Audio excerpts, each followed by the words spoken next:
С начала всероссийского онлайн-голосования прошло всего 3 дня, а жители Малгобека активно голосуют за свою территорию. В числе первых, кто отдал голос за свою улицу, Эссет Гандалоева. Женщина живет на Бориславской. Вместе с соседями об изменениях мечтала давно, и теперь они осуществимы.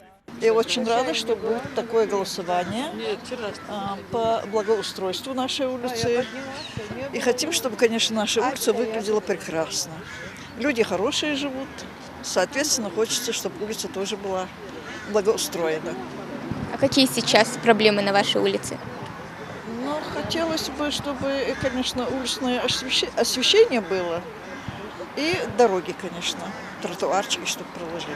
В 2003 году всероссийское онлайн-голосование за объекты благоустройства проходит с 15 апреля по 30 мая. В рамках программы формирования комфортной городской среды для выбора жителей Малгобека представили 7 из 9 проектов, а именно улицы Покрышкина, Панфилова, Кавказская, Гантемирова, Шейха Мансура и Маяковского. Мы будем выбирать проекты благоустройства на 2024 год. Сегодня мы подготовили стенд, мы видим проекты благоустройства улиц, фотографии до и дизайн-проекты после благоустройства, как они будут выглядеть после проведения благоустройства. Хотелось бы отметить, что данное голосование могут участвовать все лица, достигшие 14 лет и старше. Можно проголосовать либо через госуслуги, либо по номеру телефона. Одна из ключевых задач нацпроекта – повышение комфорта городской среды. Голосование ежегодное. Для тех, кому сделать это сложно или нет подходящих гаджетов, в администрации создали волонтерский штаб, который поможет осуществить это в один клик.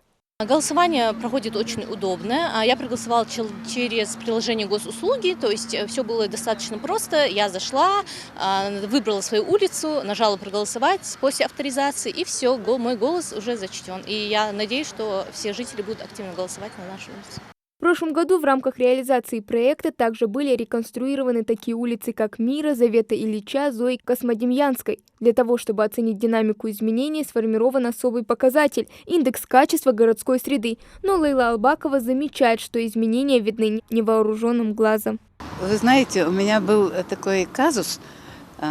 Я какое-то время была за рулем, и вот на этой улице я чуть не утонула. Да, вот такое было. А теперь я смотрю, посмотрите, и асфальтовое покрытие, и освещение. Тут для пешеходов дорожка такая, шикарно сделано все. Призываете ли вы других жителей теперь активно голосовать?